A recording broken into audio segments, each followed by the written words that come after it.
संकल्प के सभी विद्यार्थी जो बायो पढ़ते हैं उसको मेरी ओर से बहुत बहुत शुभकामना और मंगल भविष्य की कामना करता हूँ। देखिए, ये कोरोना महामारी के लॉकडाउन में हम सभी लोग फंसे हुए हैं और संकल्प एजुकेशन ने प्रण किया है, संकल्प लिया है कि जहाँ तक हो सके विद्यार्थियों को कुछ ऑनलाइन ज्ञान दिया जाए। तो मैं आप लोग को बायोलॉजी की ओर से एक चैप्टर के विषय में कुछ बताने जा रहा हूँ। चैप्टर का नाम है रिप्रोडक्शन इन फ्लावरिंग प्लांट्स, अर्थात वह पौधा जिसमें कि फूल उत्पन्न होते हैं उसमें प्रजनन कैसे होता है। तो पहली बात तो ये जान लीजिए कि किसी भी पौधा में फूल क्यों उत्पन्न होता है।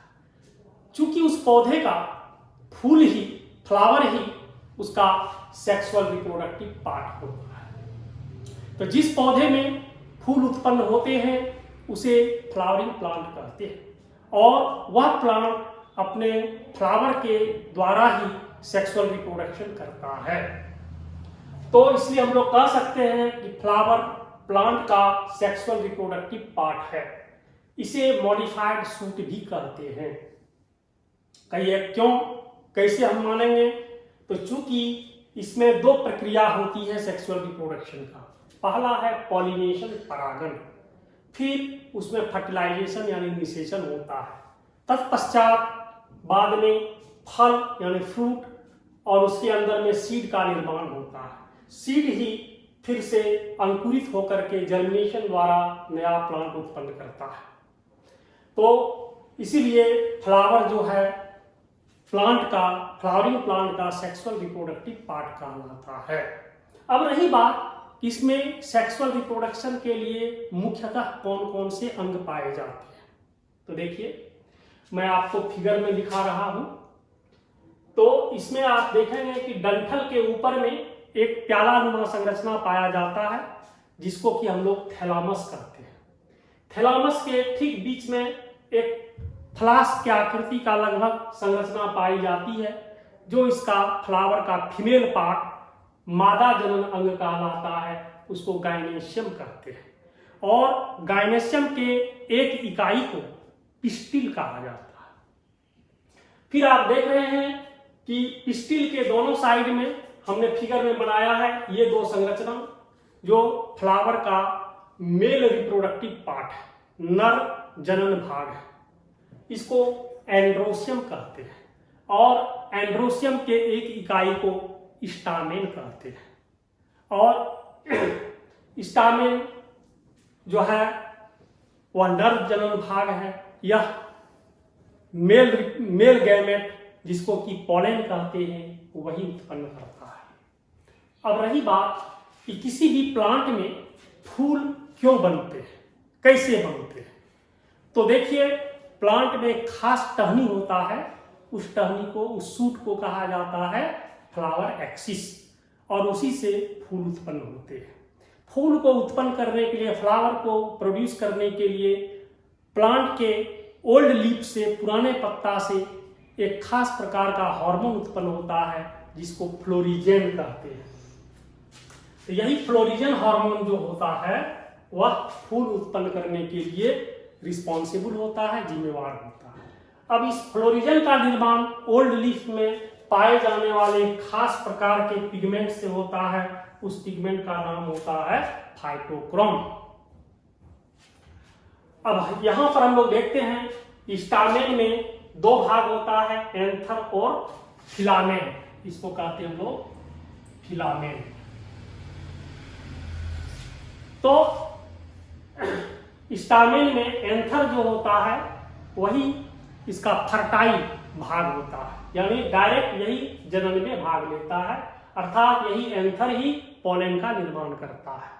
और ये फिलामेंट जो होता है इसको स्टेराइल पार्ट कहते हैं, अर्थात इसका प्रजनन में कोई महत्वपूर्ण भूमिका नहीं है।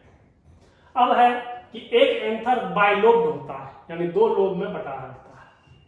प्रत्येक लोब के अंदर में एक दो दो की संख्या में क्या पाया जाता है, पोलन ट्यूब।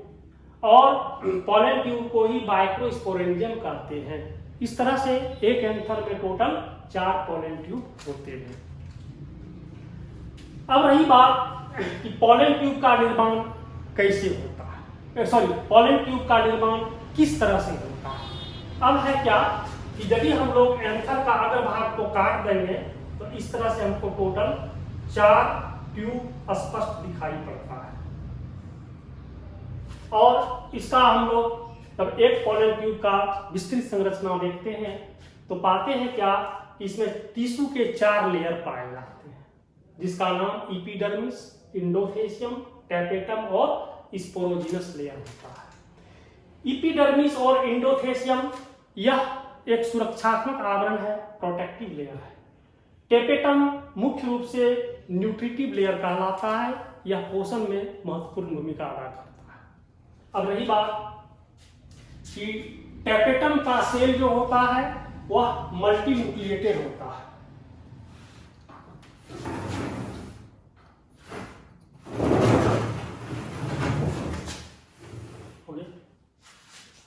टैपेटम का प्रत्येक सेल मल्टी न्यूक्लिएटेड और पॉलीप्लोइड होता है, यानी एक सेल में कई न्यूक्लियस होते हैं और न्यूक्लियस में क्रोमोसोम की संख्या सामान्य से काफी अधिक रहता है, इसलिए इसको पॉलीप्लोइड मल्टी न्यूक्लिएटेड कहते हैं। क्यों ऐसा होता है, इसका वजह तो चूंकि यह न्यूट्रिटिव मैटर और हार्मोन, एंजाइम ये सब का निर्माण करता है, इसीलिए यह मल्टी न्यूक्लिएटेड और क्या कहते हैं पॉलीप्लोइड होता है।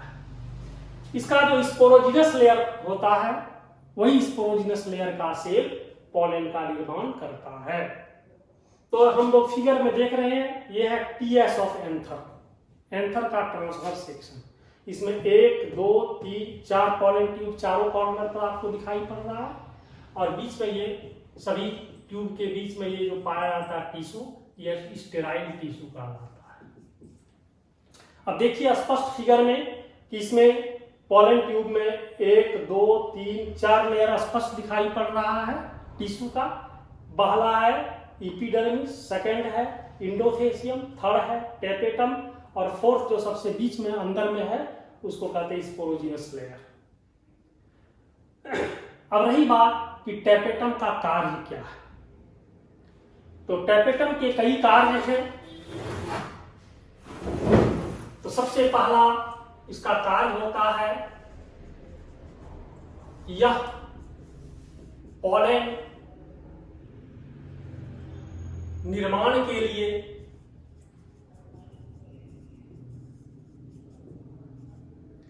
न्यूट्रिशन देता है।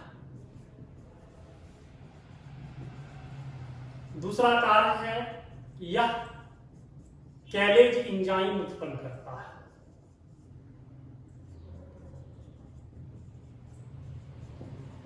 इस कैलेज एंजाइम का कार्य जब पोलन का निर्माण हम बताएंगे उस समय इसका कार्य बताएंगे।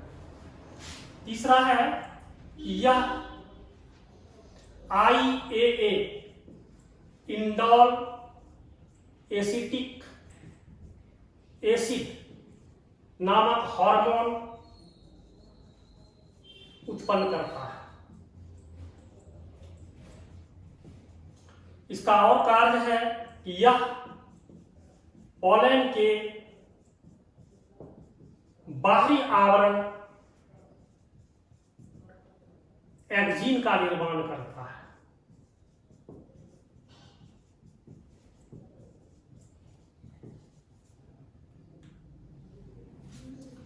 तो ये प्लस और भी है कि यह पोलन के सतह पर वैक्स का लेयर बनाता है जिसको पोलन किट कहते हैं।